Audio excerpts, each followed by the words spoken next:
we want you to do is to try to be satisfied with the knowledge that if I can feel it, that then I will soon see it. You've just got to find some way of soothing yourself, that since I can feel it, therefore it must be.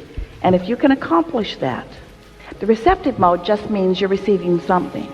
So you could be in the receptive mode of what your vortex is offering up or what vulnerability offers. In other words, you're always in the receptive mode.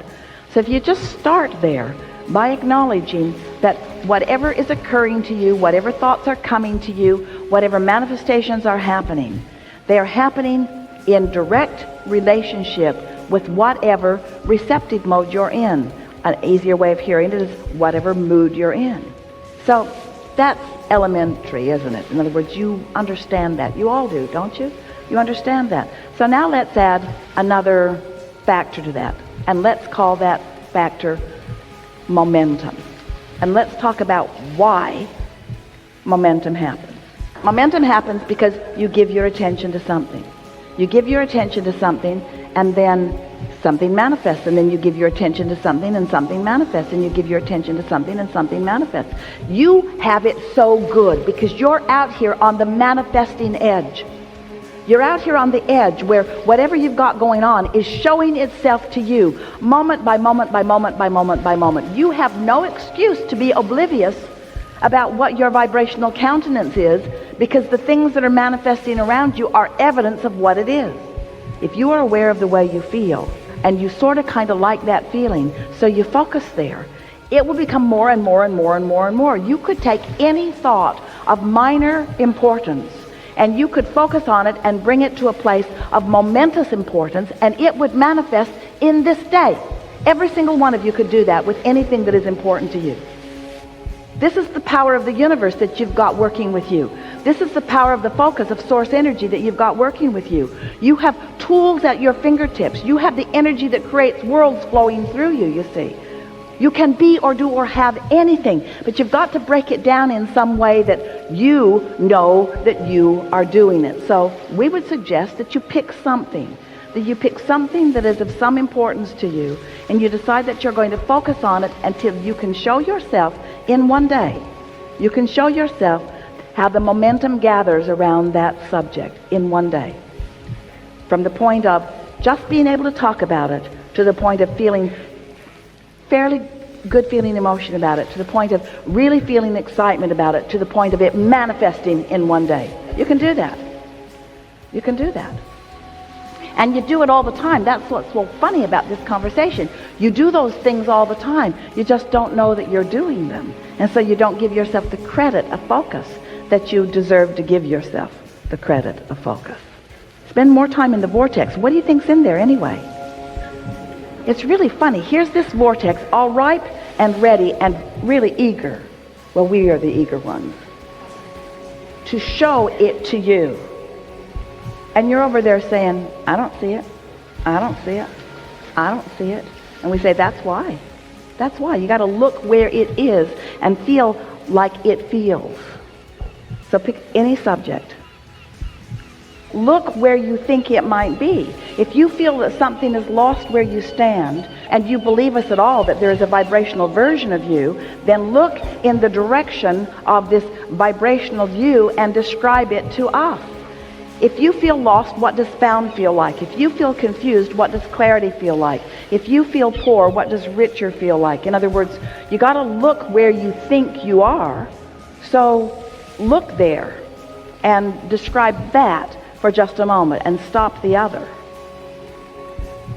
I've been doing this. I've been doing this.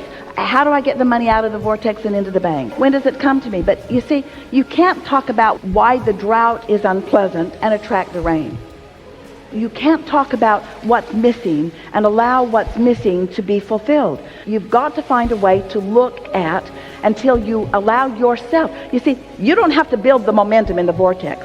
The momentum is already built. You ask, and the momentum is already gathered, and it's huge and ready for you to receive it.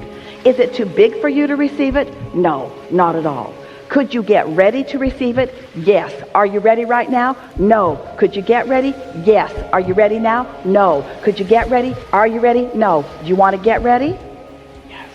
You want to get ready? So Do you believe that there is a vibrational version of things that you want? Yes. And do you think that you could find any words for them, or is it just a big, murky mess of a mist of little pieces of things that you've thrown into it?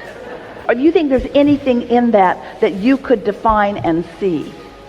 It isn't easy to go there because you don't have the momentum, but we promise you the momentum will come fast. You see, it's easy to tell the other story because that momentum's there. It's easy to say all of those things, but it's not how it needs to be. What's in your vortex that you would like to define? We just want you to find some simple thing that's over there, like a state of clarity or any old thing. What's there that you want? What's there that's missing? What's found that you feel lost from? What's over there that isn't over here? What's over there that you want? What's over there? What's out there? What's up there? What is it that you want? What do you want that you don't have? Pick something that you feel close to. So when you say, I want cars, or I want everything, and you say, how? Just change that one question to why. Because the why will hold you in the momentum of your desire longer. The how, almost every time, will take you out of it. Whenever you ask yourself for an answer that you don't have, you lose your connection. But when you ask a question that leads you further in the momentum of your desire, it allows the momentum of the desire to go further. Did you hear that? And so? So I got that dovetails with that a little bit, as in a question about interpretation.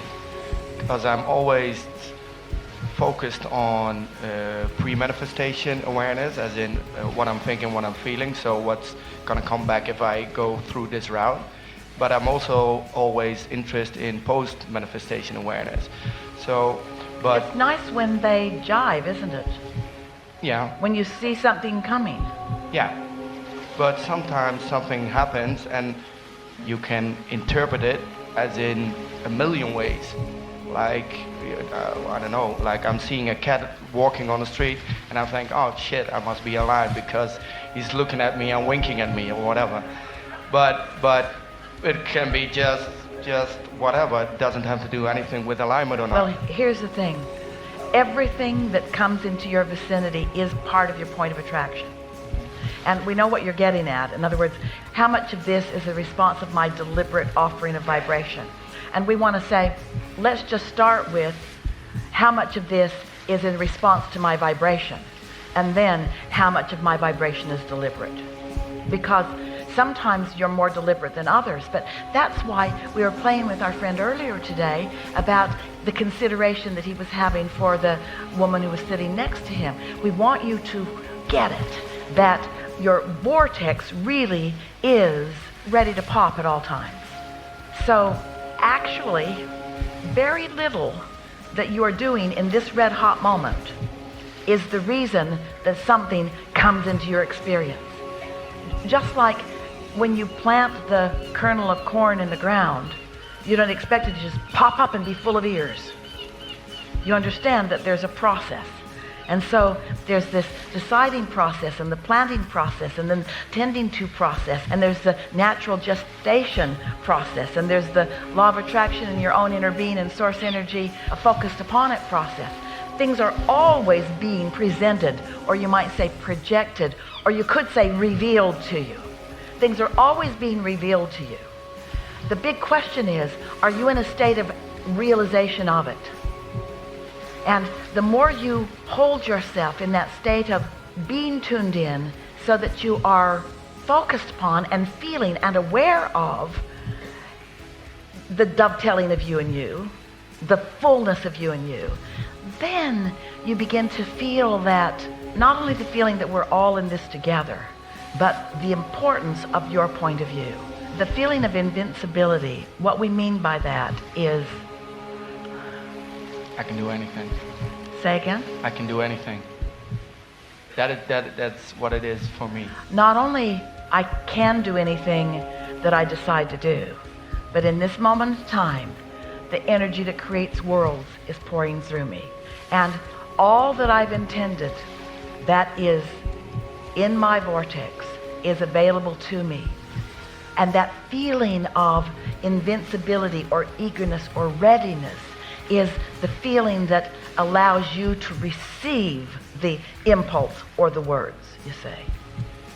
You see, to many in the world, someone doing what Esther is doing or what you are doing seems like something odd or something rare, but it should not be either, because everyone is an extension of source energy. But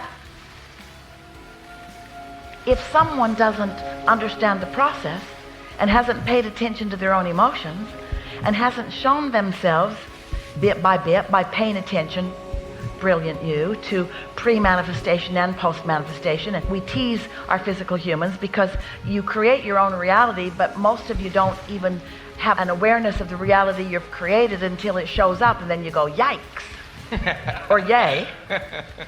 But when you are deliberately contouring your emotions by deliberately choosing your thoughts, when you get some measure of control over the knee-jerk reactions, and instead of having knee-jerk reactions, you are having deliberate thoughts about things, then that feeling of invincibility, or that feeling of certainty, that feeling of I know who I am, that feeling of all is right in my world, that feeling of love for everyone, that ability to look into any composite of energy, which means one single human or a family or a nation or a world, that whatever you are choosing is your object of attention.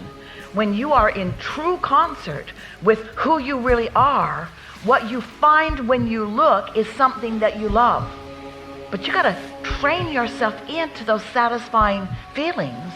Otherwise, you don't know what you're seeing.